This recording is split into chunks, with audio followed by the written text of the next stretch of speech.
If you need to request a refund from DoorDash due to an issue with your order, follow these simple steps to ensure a smooth process. Step 1. Open the DoorDash app. Launch the DoorDash app on your mobile device or visit the DoorDash website on your computer.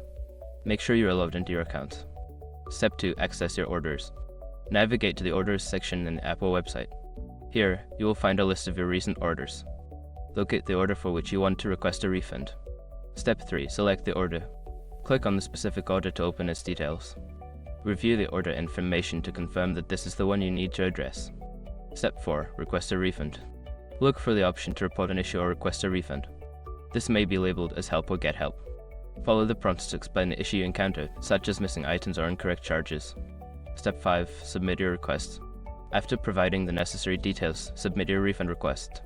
You should receive a confirmation email or a notification regarding the status of your request. Keep an eye on your email for updates. Once you have completed these steps, you can expect a response from DoorDash regarding your refund. If you have any further questions, feel free to reach out to their customer support for assistance.